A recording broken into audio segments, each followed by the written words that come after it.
Hey, we're live. Well, I'm live. Saying, how's everyone doing? It's the return of the MKH 416, by the way. I absolutely love this microphone. Just for an idea of why, there's nothing on this mic. This is just me. I absolutely love it. I do have my heat on in the background because coming back from Vegas, it is extra cold here. Quasi Wabbit. Greetings. How's it going? I like UK. Greetings from the UK. How's it going? And SR375. I'm a little surprised. I didn't notice anybody. I met a ton of people out in Vegas, but not a lot of people. I don't know if much of the audience was out there.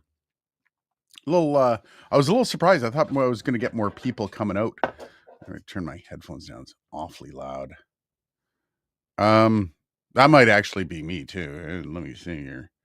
Test. What? No, it's good. Not too bad. Okay. Maybe it is the headphones. Yeah, I was surprised. I thought more people, but I do have to say, what a wild time we had in Vegas. I like UK. I was not in Vegas, been once, don't ever want to go back. Yeah, so it's funny. Even my cab driver was telling me, he's like, don't ever come here for more than 3 days. And not gonna lie, he was right. It was the fourth and fifth day were painful. The first couple days, yeah. My Memorex? Memories, you mean? Yes, your Memorex. The first couple days were fun, but I had booked because there was supposed to be a keynote from a company happening on the 4th. And the company contacted me. They said, "Hey, we're having a keynote. You should book. You should come." And I'm like, "Oh, I was planning on going up the evening of the 4th. I was going to be there on the 5th and 6th." So I'm like, "Yeah, you know what? I moved my flight back." And then the keynote got canceled. So, and the floor didn't really open until the 6th. So I was literally stuck there the 4th and 5th. Technically, I came in on the 3rd, so 3rd, 4th, and 5th. That was too much. Yeah, so by the time I actually got on the floor and started making videos, I was already done with Vegas. And I like. I don't get me wrong. I love Vegas for what it is. It's it's literally the fakest city on earth. I like that's just from what they put out front, right? Like when you're taking off in the plane, you see so much more of Vegas that you would never go into if you're in Vegas. But that one strip of road, man, it is a city designed to make you spend. Oh, that's my dog. God, scared the shit out of me. Um, it's a one city designed to make you spend your money and leave all your money there. It's crazy. Um, some interesting thoughts on Vegas though. Yes, I did see Dylan there. Dylan and I hung out quite a bit. It was a lot of fun. Um, this year was way different from last year. This year was even Dylan got to know, like, people were stopping me in casinos, like, "Hey man, I love your channel." One guy actually, like, as he's passing me, pulled out. He had a pair of Rode Micro in his pocket, and he pulled out the Rode Micro. He's like, "I bought these because of you." It was really cool. It was also unsettling. Like the year before, I think maybe one or two people recognized me, but I had full on conversations with people. One fella was he's with Angry Audio, and like he stopped us in our tracks, and he was like, "Oh, I love your channel. I love watching your reviews," and it blew me away this year to see how many people were how many people were engaged and like how different it is from the year prior. And I don't think it's because I'm like, nobody was like, I came because you told us to on lives.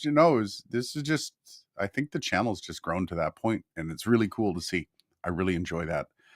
The Embrace mic by Point Source look cool. Look forward to your review if you're able to snag it. Yeah, they're going to be sending me it. It's actually technically not even a microphone. They do sell a lav mic, but you can include any lav mic with it. It's actually a prosthetic. Or no, prosthetic isn't the right word, but it's just this piece that goes over your ear that holds a lav mic. So it's basically a lav mic holder. Now again, they do have the lav mic you can buy, but if you own a lav, Yeah, they are going to be sending me one. I still have to reach out. I'm giving it a few days because holy shit, when you get off the plane from Vegas, I can even imagine if you're working at like a lot of these people were setting up at like 8 a.m. and they're not done until like 6 or 7 p.m. I can imagine there's a lot of sore bodies and a lot of tired brains coming back. Um, so I try to give everybody about a week at least before I start reaching out and saying, "Hey, remember me?" Um, yeah. Wish I was in Vegas but stuck in the UK. Beresford. Yeah, for a couple days. Vegas is, to be perfectly honest, like I enjoy it for what it is for a couple days. It's incredibly expensive. As a Canadian specifically, because everything I buy, so it's 40 cents on the dollar basically for the Canadian dollar. That's kind of where we're at right now. Um, to pull out 100 US dollars at the casino, it cost me 170, which is like that's 70 cents on the dollar. That's not cool. That's that's not 70 cents extra. So $1.70 for $1. That's too much. Places would you could use your debit, but they would charge you extra for the exchange. So like an extra $2.40 on top of the exchange. It was just it's just an insane amount of money. And I'm lucky I can afford to put the money down for that kind of stuff. But God, man, you kind of feel a little used when you leave. And that's why like 3 days, that means 3 breakfasts, 3 dinners, 3 lunches. Cause uh, I would say about $100 Canadian a day for food. And that's on the cheap. When you start looking at some of the more expensive restaurants, I took Dylan out to where'd we go? The bill was like, oh yeah, we got a burger at a bar in a casino. Um, and it wasn't cheap. I think the bill was 2 burgers, 2 beers was 130 US dollars plus the exchange. So yeah, brutal. Thanks for the correction. No, not really a correction. I did kind of set it up that it was a micro or a lav mic as well. Because I mean, technically, is the Embrace '07 or whatever. Um, it was unusually packaged. So I'm gonna be they're probably gonna be sending me their lavalier mic to showcase with it. But yeah, it's one of those things that I mean, from a money perspective, it's probably going to be worthwhile noting that if you already own a lavalier microphone, you can just buy this thing and pump any lavalier into it. So Vegas is so plastic. It is so plastic. I love it. Like I love the just the ridiculousness of it all. It's a lot of fun, but it's kind of like you just want to go home after a little bit. City restaurant tax, tax on tax on tax. Yeah, that is thanks, Bloody Cactus. That is basically life in Vegas. It's tax upon tax, and I understand. Like I'm not poor. I just don't want to spend my money on a lot of things, right? Like to me, food is one of those things. If you're able to culturally experience food, which I was like, there's a cultural food that even like White Castle is kind of cultural food in the US. We don't have it in Canada. I have to go to White Castle when I go to Vegas. So I don't mind spending money on that. But when it's like, oh crap, I just need a piece of pizza to get me through and it's like 12 US dollars for a slice, one single slice of pizza, it's like, come on. That's just not on, man. So, yeah, ran into a lot of that. I took $200 to blow in the casino. I left with 800. Now, bad for a work sales event. Yeah, that's not bad. I blew 200 US at the casino and I walked away with none of it. I was actually up. I doubled my money, completely doubled. And I was sitting there playing with Dylan and, Dylan was kind of getting into the blackjack. And I'm like, just going to keep going. I'd already planned to get rid of the money, so it wasn't a big deal. SR 375, the Taco Bell, that's culture. Run for the bathroom. I actually really liked I really Taco Bell is something we have here, but I do like seeing the differences in restaurants Canada to the US. There's a big difference between the two. What headphones am I using? Looks cool. These are the NTH 100s from Rode but they've got the you can purchase new pads for them, like the ear cups and stuff like that in different colors. I chose orange. I think I've got blue around here somewhere. I didn't want to look like Tom Buck, but also like you can get all the different kinds. I think green. I got purple for my son, pink for my son. That's what it is. Yeah, they do look cool. They actually kind of match my thumbnail too. But yeah, so Vegas was very successful this year. There's one specific thing that I'm looking at right now, with a partnership with a company. It's not even a review. There's a ton of reviews coming out of this time that I had in Vegas, but there's some fun stuff coming. There's some really fun, enjoyable stuff, some branded. So I do think next year I'm going with branded gear. Like I'm going with a branded shirt. I saw some companies walking around like that, and it was just like, yeah, instead of like, hi, Aiden Wolf, Dark Corner Studios, I can have it right on my shirt. And I kind of like that, just because it represents the company a little bit better. I mean, company, quote unquote, it's channel, but those people that are like, who's this guy with? You've got everything's right there. I kind of like that idea. It's also just, I don't know. It feels like I went to the Ceramonic K9 launch. I don't know if you guys heard of the UHF wireless Ceramonic K9.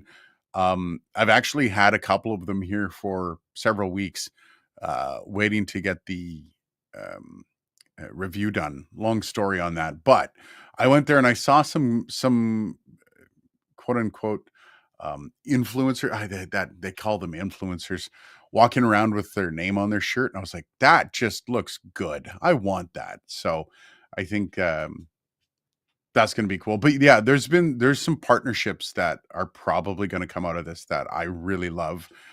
One of the most surprising companies that I really got to gel with was Wheatstone.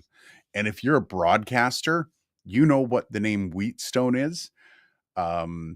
That was a phenomenal chat, and I'm really hoping there's going to be uh, a little bit more conversation around that, because it was a lot of fun. The surprise was Zoom talking to you and you getting a unit to test. I didn't get that unit from them. I purchased it. Yes, Zoom is so I'm not going to tell you what our conversation was. He was quite open and honest with me about some feelings, whether or not they've been hurt. And I mean, again, I feel like it wouldn't be fair to the company to share the conversation. I would like to have an open relationship. That sounds dirty. An open conversation relationship with them. And I'm going to continue that. I'm capable of purchasing the product. And that's one of the things I wanted to make sure this time around with the H5 Studio, regardless of what my opinion is on it. I purchased it. This is my opinion. I knew that if I were to get that from them, it would look like I was kind of sucking up. And I really didn't want that opinion, because I kind of had an inclination already that I was going to like the product. And I'm not wrong. There are some things that I don't like about it, and you'll see that in the review on Monday. But I had the inclination that I was going to love this product, because it was very much the next step in the H series for Zoom. When you look at the Essential series, it was not. It was almost a step back. So seeing that, now I didn't want there to be any perception of impropriety. I just wanted there to be, this is my review. This isn't influenced by trying to remake a relationship with Zoom. So yeah, I purchased it, and I'm perfectly fine doing that. I'm going to possess this, and I'm going to put this thing to work, and it's going to pay itself off probably within a month or two. However, it was really nice to be able to see Samuel and to converse, and for him to actually chat with me. I know there's people that are on the blacklist with Zoom. And apparently I'm not on that, which is nice. And I'm going to reach out to them probably for the the accessories kit that they usually put out for these, and they usually come a month or two. I'm going to reach out to Samuel, and that's going to be the olive branch. It doesn't mean I apologize for anything. It just means that, if there's something, a form of communication that they will appreciate from me, they'll get that. But yeah, we'll chat and we'll see how that goes. So many upside down pineapples. Then not exactly sure what you're referring to.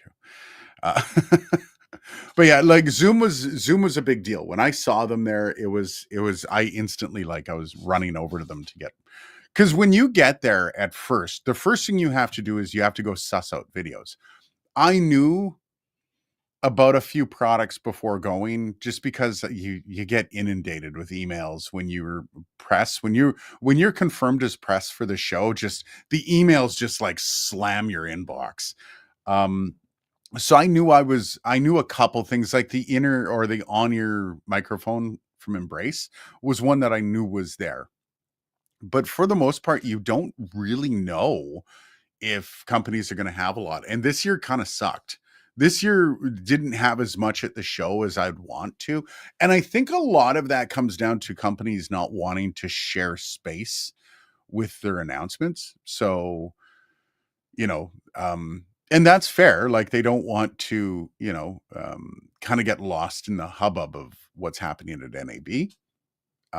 But I kind of want to bring it back. I want companies to feel like there's going to be people there, raising their voices up at this product, or their products that they're releasing. It's a great time to do it. I do know that companies are kind of holding on to things, and I hope that's not something that continues. And I think the best way to get it to not continue is to have more content creators going to the shows and spreading the word. And I got to see several that were there. Even in passing, I saw Tom Buck, who just tapped me on the shoulder. I didn't see him again the whole weekend, but it was at the Ceremonic event. I got a tap on the shoulder. I'm like, "Hey, Tom," and then he was gone, and like a puff of smoke. So yeah, like, I would love to see more creators doing content around NAB, to see a little bit more. And I know, like, on the camera side, there's a ton of creators. Went out for dinner with one company that brought some influencers out, and I was the only audio guy. Everyone else was cameras, and I see that on the audio side, where there's some audio people that do go to the show. They don't really report on it while you're there, and I think maybe that's part of the reason why there isn't as much, which kind of sucks. But hopefully we'll be able to bring that number up a little bit. Upside down pineapple, particularly on a cruise ship or in certain communities, subtle code for swinging or in an open relationship. Oh God, no. Everything that happens in Vegas stays in Vegas except for STIs. So I figured I was just it's hard to leave the STI in Vegas. Yeah, that's like my worst nightmare. Like, absolute worst nightmare. So yeah, no. No upside down pineapples for me.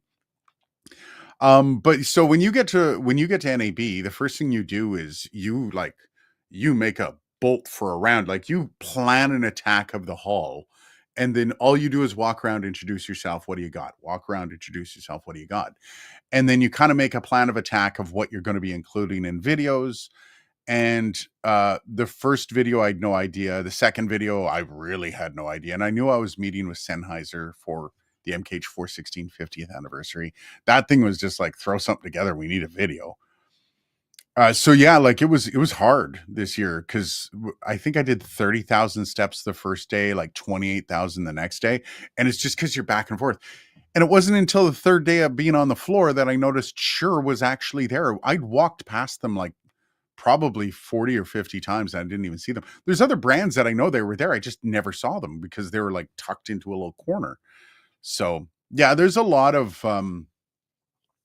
difficulty with the time that you're there, and it's a lot of stress. It's a lot of anxiety. Then getting the video done and then going out. I came home exhausted. Good God. But for the most part, like, I'm watching the video. Actually, I'll switch over to that. Um, the video I had for the final three things.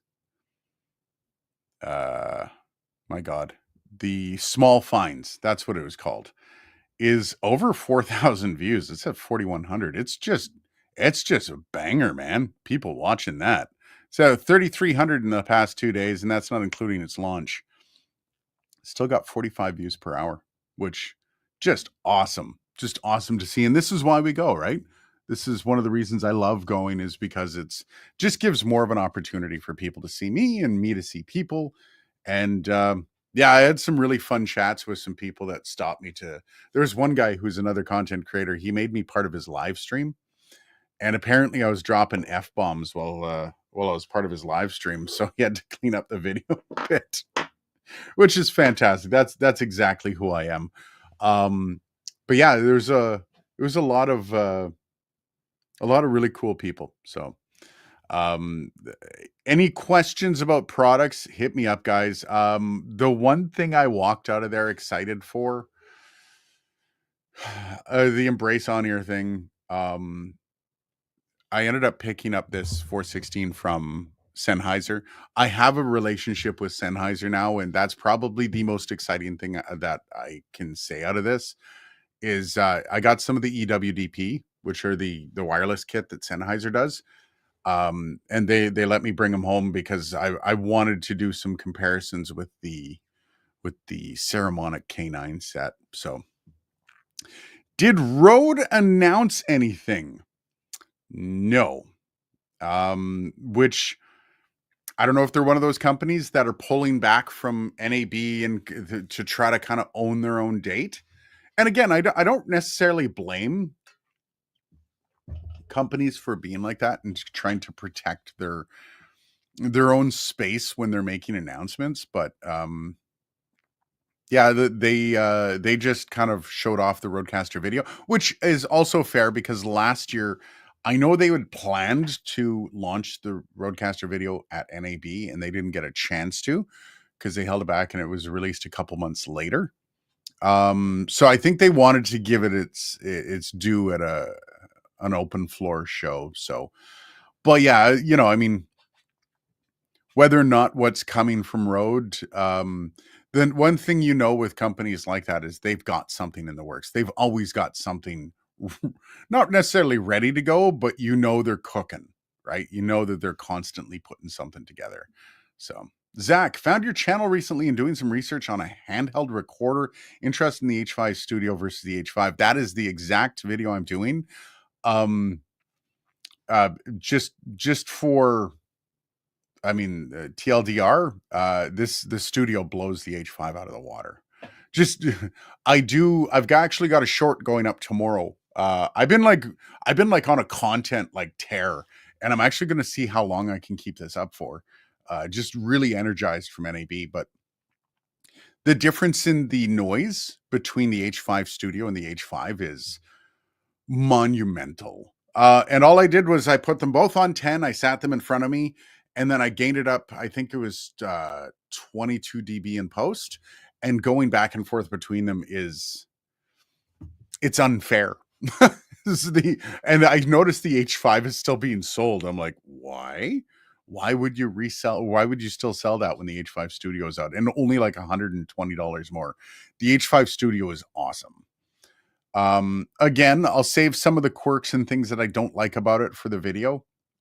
Just because, gotta keep some mystery, keep my brawn for a little bit.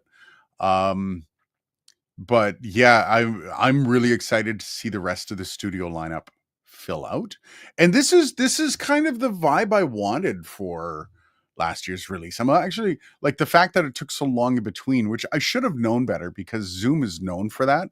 Zoom released the H6 and like a year later they released the H5. So the H5 actually had slightly updated specs compared to the H6. So, yeah. Sounds like the H5 Studio is worth the investment. Really looking forward to the video. Yeah, you know what? I am definitely not disappointed that I spent my money on the H5 Studio. I overnighted. When I got back, I messaged AV Shop. I've got a bit of a relationship with them. Not that I don't get any feed, but they give me, if they have it in stock, they'll give it to me first because they know I'm a YouTuber and I do reviews. So if I reach out and say, hey, I need an H5 at launch, can you send it to me? They put one aside for me, which is something that not a lot of people get. So it is a bit of a bonus. And yeah, I reached out to them. I'm like, give me an H5. He overnighted it to me. Literally like shipped it out. And I think I got the shipping's free, like overnight shipping for free. So yes, I definitely do not regret buying the H5 Studio, despite some of the quirks. Um, the microphone capsules are fantastic. I haven't done any of the music or the close-up stuff with it yet, but I can't imagine it's going to sound poor. It's those capsules are quite good. Um, just from my just from kind of the tests and some of the spec tests, it's getting knocked out of the park. I'm so happy because I started with the H4n. As you notice, if you didn't see the video from with me and Samuel, it was my first Zoom. Or no, it was the H4. I believe it was before the H4n. Then I got the H4n, and then I got the H5. And I've had the H6, which I gave up because of the H4. The H5 was perfect for me. And I've actually owned two H5s. I can't remember what happened to the first one, but I ended up picking up one used about 5 years ago. It's like been my go-to. No, actually, it's been more like 7 years ago. It's been my go-to. I've used it professionally working for CBC, doing scene audio. It's I've done ENG for all those people that are trying to yell at me like you don't handhold them. Yeah, you do. Um, Clearly, if it's something that doesn't impact your workflow, it doesn't mean it doesn't impact everyone else's workflow. And I know damn well these things are handheld, especially if you're a reporter. You don't necessarily have a holder for it at all times, man. And when you're trying to get audio from somebody, especially when you're getting environment audio. So if you're doing, and this is what I did for CBC, I'd literally sit there with my hand in the air for 6 minutes at on scene, getting just scene audio. So when they do the voiceover for the story, they have basically the scene audio for the environment that they can just lay under. So it makes it sound like the guy's there. And that was my job. I would do all the interviews. I would walk around and talk to people and get the interview audio back, and then they would sculpt a story around it. They'd make it a little docu-series out of the audio. And man, how many times you just stand there like the Statue of Liberty for like 6 minutes and people are like, oh, if this thing has handheld noise and you're like just even moving the slightest with your hand up there, you wreck the audio. So anyways, this will be in the review as well. Gonna go back and forth. It's in the name. Yeah, okay, yeah. I brought that up. My God, people are like, it stands for handy, not handheld. I'm pretty sure you could probably make an argument for both. Oh man, the amount of blowback I've gotten on the Zoom series, the Zoom Essential series, those videos basically carried my channel for a year. I was showing them to because I've talked to a few of the influencers that I met over dinner that do a lot of video stuff, and they do like video switchers and ATEM, and that's, I'm not gonna lie, not my perfect forte. Like I can muddle through. I can do a review on it, but if you want something in depth, I can handle the audio. And they have the same problem with their audio. The audio is not their strong suit, right? So I've made a deal with a couple of them that we're going to kind of hook up, and you might see a different face in some of these videos, right? And I forget where I was going with that. Uh, anyways, yeah. So that's one of the cool things about this is making some contacts with other creators and also trying to expand. Like I was talking to a couple of companies about this. Companies need to start investing in collaborations. And the reason I say that is because the YouTube creator community growth helps everyone. Like it just helps everyone. Um if I do a collaboration with somebody with 10,000 subs, I know a lot of people, well, that's smaller than you. Yeah, it is, but those are still 10,000 people that might not have heard of me. And I know it's crazy to think about, but like I've got 34,000 some odd subscribers, and there's a billions of people that have never heard of my channel that well, probably not billions that are into audio, but there's a ton of people into audio that have never heard of my channel. Every day I find new audio channels and I'm like, where the hell did they come from, right? So yeah, the non-essential series. I like that. I'm gonna market that to Zoom, see what they say. The NE. H4NE, non-essential. Yeah. I always come back like from NAB. I'm on quite a high. I forget who it was, whether it was me or it was Dylan, but the idea of the is it NAB or NAB came up, I think, on the first day, and we're like, you know what I should do? I should go and I should ask people, is it NAB or NAB?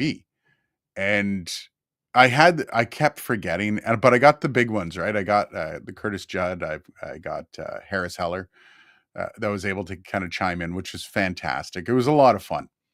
But yeah, so I would say probably the biggest thing about this was just the connections made. And if this is the growth year over year, like last year, I was out of my depth. I had a lot of fun last year. I got a lot of content. I got a lot of great content that had growth.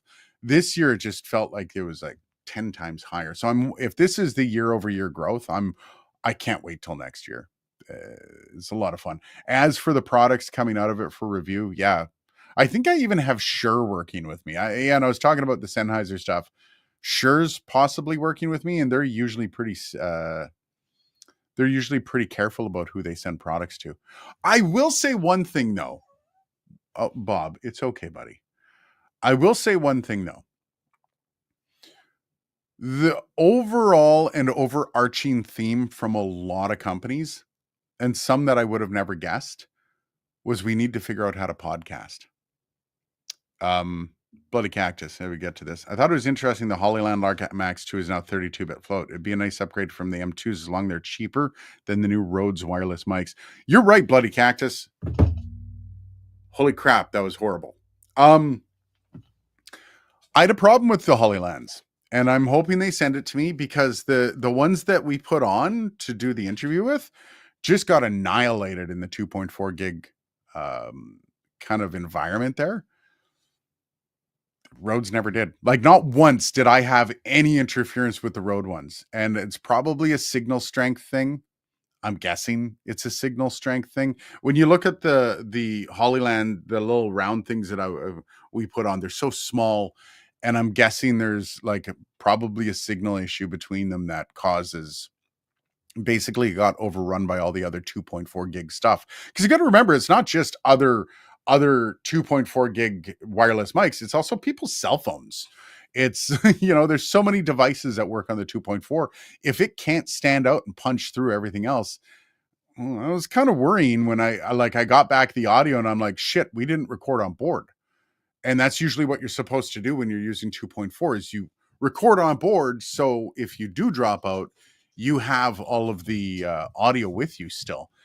And yeah, I was a little worried. We muddled through, but when I say muddled, I mean muddled. It was rough.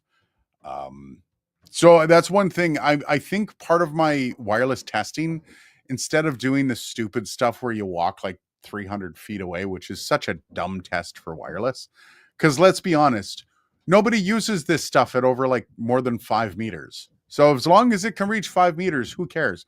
But I think one of the better tests would be to take it to a 2.4 gigahertz rich environment like a mall. And we've got a big mall just across the river here, Rito Center. I think I'm literally going to start walking through the Rito Center just to test 2.4 gigahertz for my videos. I think that'll be cool. How are you guys? King Paco, how's it going, buddy? I'm doing well. As for guys, hopefully everyone else in the chat's doing well. I did, however, it was church stuff. Did what? I fell behind. Also got Poseidon Vlogs. Those Shure mics are popular on podcasts. I like the SE mics and its versatility. However, that TLM 102 sounds awesome. Amen to that. Yeah, sure. Those Shure mics, so the SM7Bs, have no right to be popular on podcasts. However, one of the coolest things that I got to see was Angry Audio, the guy that that was a viewer of this channel, and he pulled me aside and he's like, "Come to our booth." And he's basically in charge of doing like all of the processing for Angry Audio. And he showed me like they had a SM7B setup. God damn, when you talk into that with his processing on, it sounded gorgeous. Yeah, so like SM7B is popular on podcasts. One of the reasons they're not great for podcasts is because most people don't know how to treat them. I like SE mics and his versatility. Yeah, SE's got some great dynamic microphones. TLM 102 sounds awesome. No studio has ever been worse because of a Neumann. Guaranteed. Ernesto, how's it going, buddy? I remember you used to come here. I remember you were an Ernesto. Long distance wireless mics. Yeah. Oh, for church stuff. Yeah. I can see that. I mean, to the point where you're almost not even visible on camera, though. Like, is it that far? Like, they brag 250 meters. Who the hell's using it at 250 meters? And if you're doing church stuff, you're probably using UHF stuff. I'm guessing, because you can't have dropouts. So, like, I don't know. I was a little concerned with it from Hollyland. I'm hoping to fill out, like, I got a contact with DJI as well, so I'm really hoping to fill out kind of the wireless 2.4 gigahertz stuff. So, when you're doing a review and it's like, I've only worked with Rode and with Ceramonic, it's like, well, it'd be kind of nice to have a few more voices in there. So when you're doing comparisons, because every time I do a bloody Rode review, everyone's like, yeah, but what about Holyland? What about the DJI? I have no control over who sends me products. And that's the shitty part of it, right? Like, and I'm not going to go out and buy like a bunch of different 2.4 gig wireless sets. I mean, I could, but I'd be financially foolish, as they say. Depends on how cheap you are. Yeah, fair. If the church is cheap, it's kind of hard. But again, maybe don't stand 250 meters apart. But also, like, in a church, I think that'd be a decent environment too. A lot of cell phones around. Like, even if you turn off your ringer, there's still 2.4 gigahertz signals. Your phone is constantly like probing, looking for a signal coming in, right? So like the 2.4 gig is really, really full, and it's all the devices struggle to get through it. So UHF wins. Yeah, I'm fine. So I'm not UHF dumb. I actually have a pretty good I've worked with UHF before, but not on this channel. And when I got the Ceramonic K9, I'm like, shit. I got to get a Sennheiser in here, because you need at least one comparison, right? And like, perfectly honest, and I've been relatively tough on Ceramonic before, especially with the Ceramonic Ultra. The K9's awesome. If you're into UHF stuff, wait for that review. That review is coming as soon as I can. God damn, it's a nice product. It's I did not expect it from Ceramonic. So yeah, stay tuned for that. But yeah, it also got me like, well, okay, well, I got to get the EWDP in from Sennheiser, and the Theos from Deity. So I even spoke with Andrew there at Deity, and I think he's going to be sending me over a Theos for that. And like, I got to get a little bit better with time code and doing all that stuff. So, yeah, UHF is actually kind of popping off even on this channel too. And I got to follow the trends, right? It seems like wireless over the past year and a half has been like the go-to for everyone. And yeah, I can't imagine it's going to be slowing down. I think everyone's going to end up with a UHF, especially as it gets cheaper and it gets more competitive. Like the K9 from Ceramonic was $999 it launched at, which just means that price is going to go down as more people compete with it. I believe the Sennheiser, which is really cool, EWDP, I think that one's getting a little long in the tooth, so you might even see some movement there. Considering they threw one at me to take home, I could see that being replaced soon too. They're like, I get rid of the old stock, give it to the idiot YouTubers. But yeah, all in all, how many people got it? 15 people. I guess it was the Vegas sign on the thumbnail. Or is it the color orange? Are people like averse to the color orange on thumbnails? I tried it out. I wanted to see if it worked. Apparently not. But yeah, came home, had a shitty flight back, ended up with only 2 hours sleep yesterday. Not yesterday, the last couple days have been on a write-off. So it's been recovery from And I guess you can kind of expect that coming back from Vegas, but the dry air, my lips are still cracked from the dry air. It's absolutely um, imperative to have lip chap down there. Yeah, everyone's kind of quiet today. Not nothing to get the buzz going for anybody, eh? Um, Dylan had a lot of fun. If anyone's on Team Dylan and worried about whether or not he had a blast, yeah, Dylan had a grand old time. We had uh, many drinks. So I rarely ever drink. Like I've had maybe before I went to Vegas, maybe I've had 5 beer in the past 2 years. I eclipsed that by quite a bit in the few days I was in Vegas. Sennheiser was my choice for years for wireless when I was doing that kind of thing. Yeah, I think at the entry level for UHF, Sennheiser's always been kind of like the one to go to. Um, any cool 19-inch rack stuff. I love my 19-inch rack here. I mean, yeah, there's nothing new though. It seemed like everybody was just kind of just showing the same old shit. Oh, so this is where I was going earlier. I completely got derailed. The one thing everybody kept talking about was how do we break into the podcast market? And when I say everybody, I mean like broadcast companies, like companies that they're starting to see like radio kind of just like um and when I sat back and I started chatting with them and like that's kind of where I come from. I did the broadcast to podcast to YouTube hop, and it's amazing how clueless broadcasters are about everything outside their purview. Anything that isn't like over the radio airwaves, they're completely useless with. Um, so I think it's going to be interesting over the next couple of years because if you start to see some of those broadcast level, and we're talking about like when I say broadcast level, we're talking Yellow Tech, we're talking Wheatstone, we're talking all these companies that have been servicing really low yield products, meaning very few people buy them. So they put the prices through the roof, right? Um, they're not necessarily better. They're built to a higher standard, I would say. They're meant to last 20 years. But the price is usually not quite justified because they don't sell very many, right? So they've got to sell them for a higher price, but sell less of them. And those companies decide, like let's say if Wheatstone decides to put out a podcast board, it'd be interesting. With the infrastructure that they already have in place, um, and if they're able to kind of dumb that down to something the average person could do, holy crap, they would blow a lot of people away. And then just look at Yellow Tech. Yellow Tech's already doing it. Just Yellow Tech hasn't gotten the memo that they're supposed to bring their pricing down when they're appealing to podcasters. Um, there is the podcast is interesting because when you look at broadcasting, everyone's kind of on the same footing financially, right? Not necessarily. Some of the bigger companies like NBC has more money to put into a new studio than a mom and pop station that's just launching in the Midwest.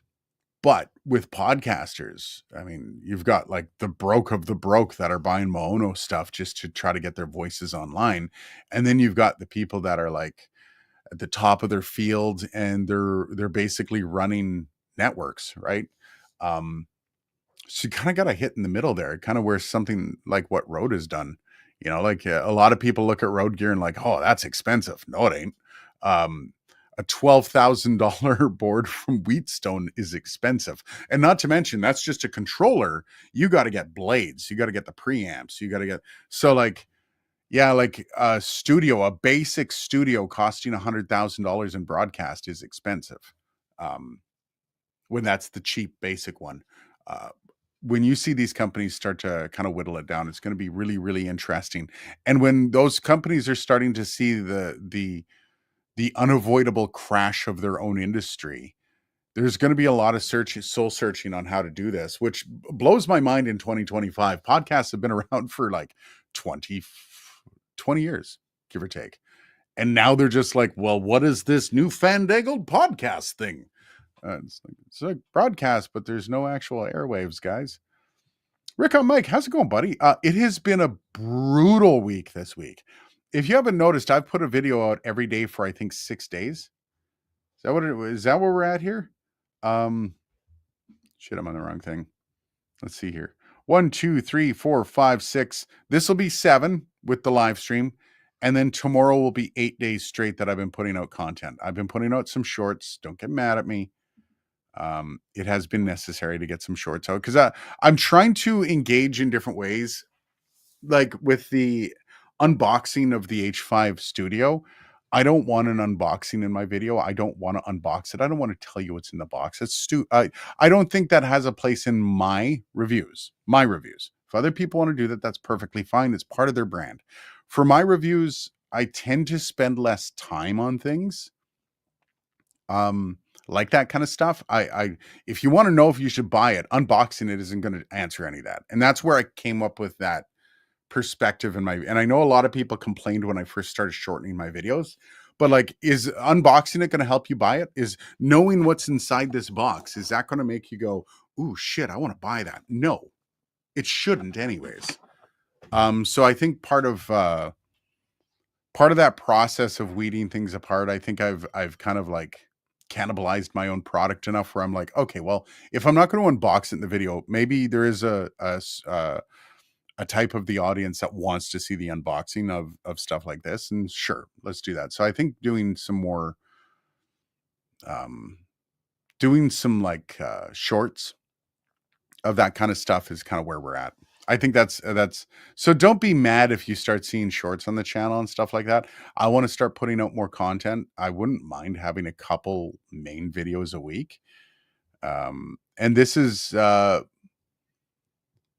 kind of lit a fire under my ass with going to NAB and seeing like a lot of engagement with me as a channel has kind of made me realize that shit, maybe I could be doing more. And it's just, I think, a matter of deciding what that more is. Whether or not that more is going to be, like it's not going to be another live stream, but if is more just a couple extra shorts per week, or is it a whole other, a shorter video that maybe goes over some other things, how-tos? Like hit me up if you guys want to see how-tos. I'm full of them. I'm looking at the H5 Studio and I'm thinking how to record an acoustic guitar with it, how to, going over max SPL and trying to blow the max SPL away for a unit would be kind of fun, right? Which when you're at 140 dB, that's hard to do. That's not easy.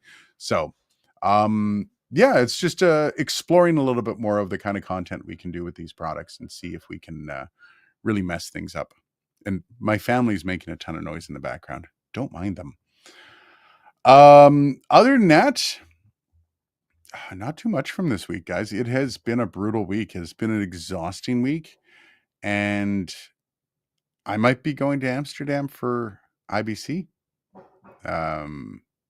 Maybe. It's such a great experience going and getting these relationships kicked off. I think IBC would be fun, but it also puts me on a continent with other people that follow this channel that might not get a chance to go to Vegas. So I think there might be a trip to Amsterdam, if not this year, next year. I think we're going to try to make a little bit more of an effort for some of the worldly stuff. I'm definitely only going for a couple days though. If I do go for any longer, it's going to be like work free because goddamn, I'm tired. But other than that, kind of a quiet day on the chat. So I'm actually probably going to end it here, guys. If there's anything you guys want to see, let me know. I am going to try to ramp this stuff up though over the next few weeks and see if I can get a nice workflow of content going. So you guys have yourself a great week and we'll see you. I definitely have a short coming tomorrow and definitely got a video on Monday coming as well. So stay tuned for that. Cheers, guys. Have a great week.